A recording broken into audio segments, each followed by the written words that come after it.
Hi, എല്ലാവർക്കും online ക്ലാസ്സിലേക്ക് സ്വാഗതം. ഇന്ന് നമ്മൾ ഡിസ്കസ് ചെയ്യുന്നത് 8ാം ക്ലാസ്സിലെ സോഷ്യൽ സയൻസ് ആൻസർക്കിയാണ്.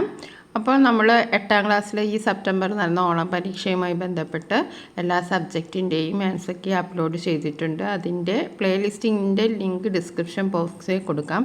അല്ലെങ്കിൽ നിങ്ങൾ ഓൺലൈൻ ക്ലാസ് എന്ന ചാനലിൽ കയറി പ്ലേലിസ്റ്റ് ചെക്ക് ചെയ്ത് നോക്കുക. ഓണം എക്സാം 2024 ക്ലാസ് 8 എന്ന പ്രത്യേകമായ പ്ലേലിസ്റ്റിൽ നിങ്ങൾക്ക് എല്ലാ സബ്ജക്റ്റിൻ്റെ ആൻസർക്കി കാണാവുന്നതാണ്. അപ്പോൾ നിങ്ങൾ ആദ്യമായിട്ടാണ് ഈ ചാനൽ കാണുന്നതെങ്കിൽ ഒന്ന് സബ്സ്ക്രൈബ് ചെയ്യാനും നിങ്ങളുടെ 8ാം ക്ലാസ് പഠിക്കുന്ന കൂട്ടുകാർക്കൊന്ന് ഷെയർ ചെയ്തെടുക്കാനും മറക്കരുത്. ഒരു ലൈക്കും ചെയ്യാൻ മറക്കരുത്. അപ്പോൾ നമുക്ക് ക്വസ്റ്റ്യൻസ് നോക്കാം. 1.5 hour നമ്മുടെ പരീക്ഷയുടെ സമയം. ടോട്ടൽ സ്കോർ 40 ആണ്. ഓക്കെ, അപ്പോൾ നമ്മൾ അറിയാവുന്ന ഓരോന്നിലും ഓപ്ഷൻസൊക്കെ ഉണ്ട്. അപ്പോൾ അറിയാവുന്ന ചോദ്യങ്ങളുടെ ഉത്തരം എഴുതുക. നിങ്ങൾക്ക് ഈ ഒരു ആൻസർ കീ നോക്കിയാൽ നിങ്ങൾക്ക് എത്ര മാർക്ക് കിട്ടുമെന്ന് നിങ്ങൾക്ക് തന്നെ അറിയാം അല്ലേ.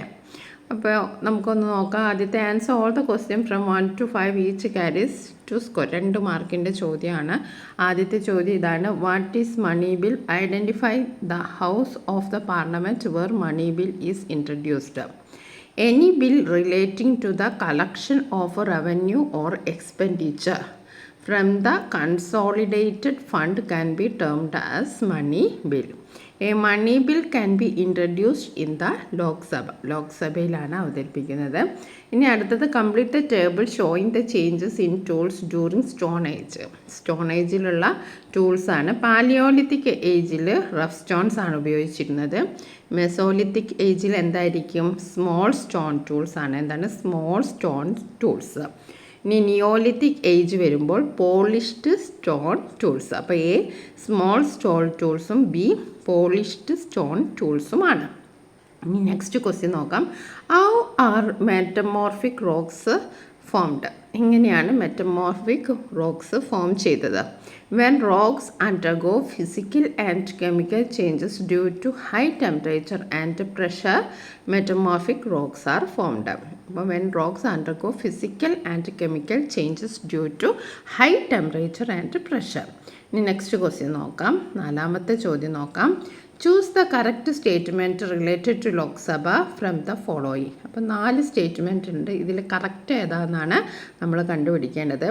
ഇതിൽ കറക്റ്റ് ബിയും അതേപോലെ തന്നെ സിയുമാണ്. Presided over the speaker known as the house of Representative.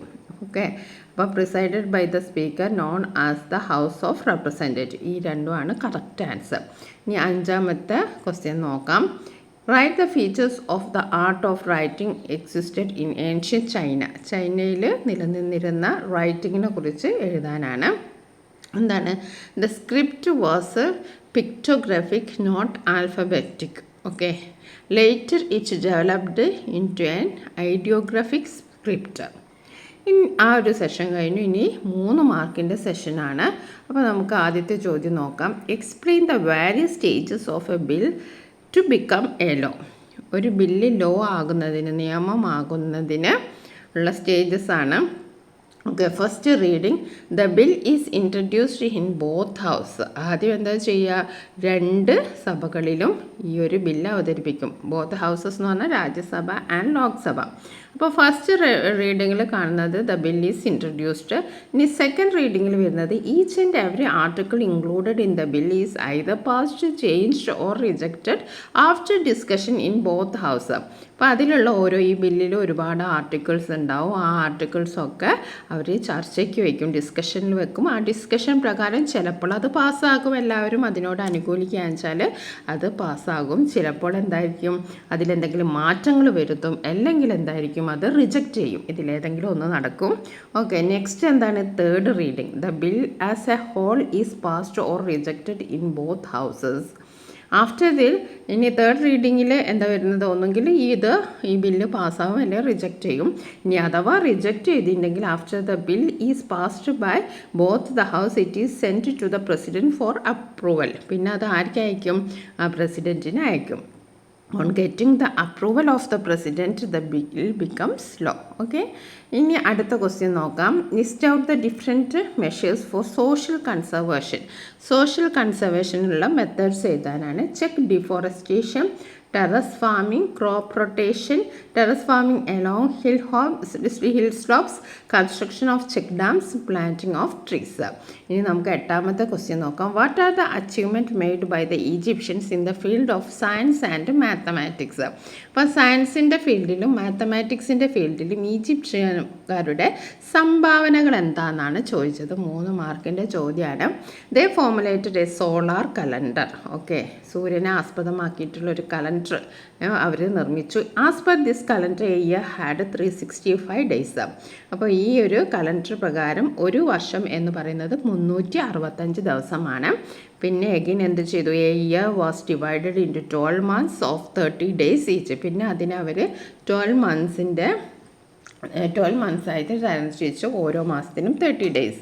Okay, the remaining 5 days were set aside for celebration. ഇങ്ങനെ വെച്ചാലും ഒരു 5 ദിവസം ബാക്കി ഉണ്ടാവും. ആ ബാക്കിയുള്ള ദിവസം അവർ എന്തിനു വേണ്ടിയിട്ട് മാറ്റിവെച്ചു? സെലിബ്രേഷൻസിന് വേണ്ടി മാറ്റിവെച്ചു. Their advancement in the field of mathematics is also significant. അപ്പോൾ അവരുടെ ഗണിതശാസ്ത്രത്തിൽ മാത്സിലുള്ള അവരുടെ ഒരു അഡ്വാൻസ്മെൻറ്റും അവരുടെ പുരോഗമനവും വളരെയധികം പ്രധാനപ്പെട്ടതാണ്. They could calculate to determine time. They made sundial, a clock that tells time by the shadow cast by the sun, and water clock that works on water current. They could calculate the area of triangles and rectangles.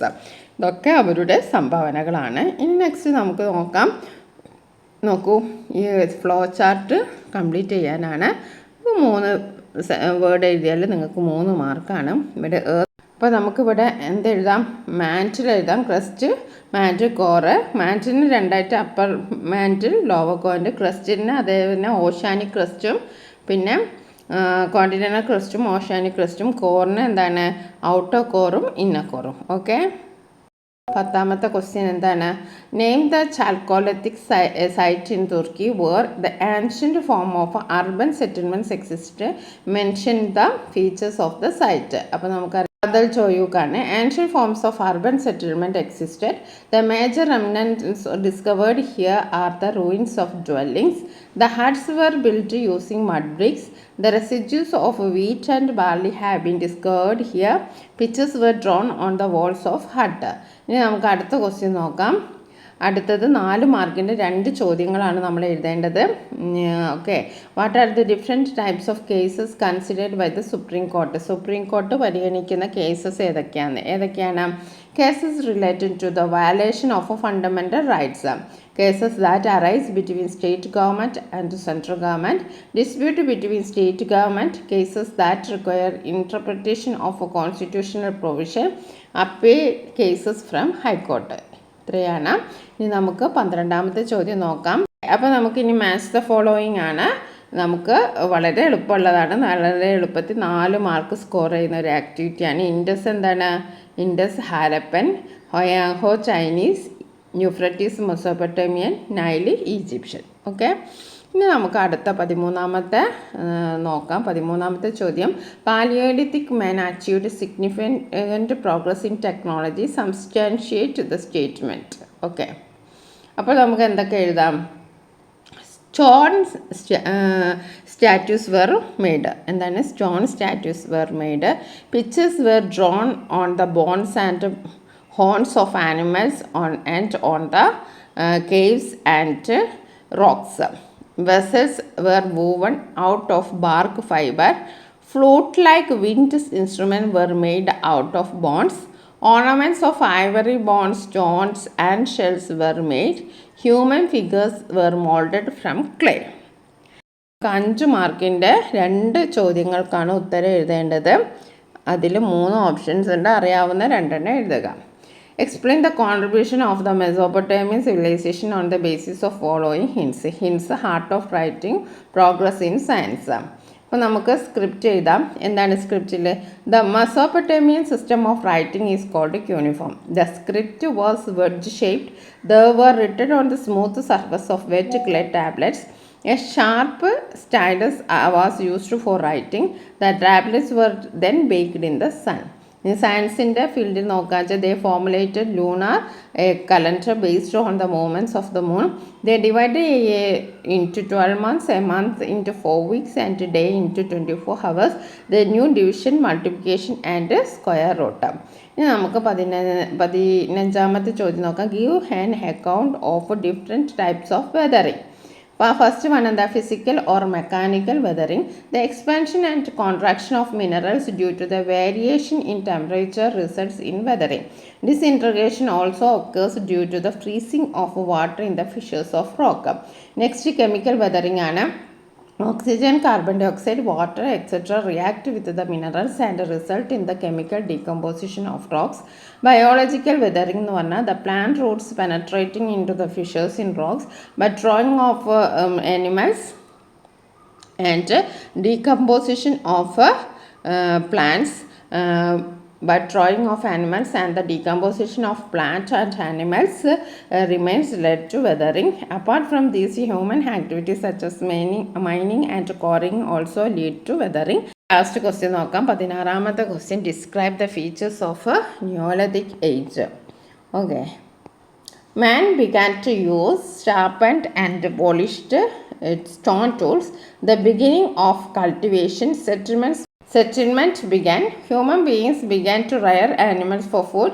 Major crops were cultivated such as wheat, barley, jute, different kinds of tubers, paddy, plantain, etc. Permanent settlement led to a collective life.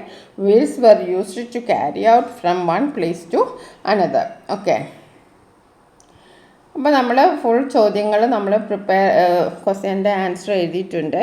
അതേപോലെ തന്നെ Malayalam medium social സയൻസിൻ്റെ paper നമ്മൾ upload ചെയ്തിട്ടുണ്ട്. Okay, thank you for watching this video.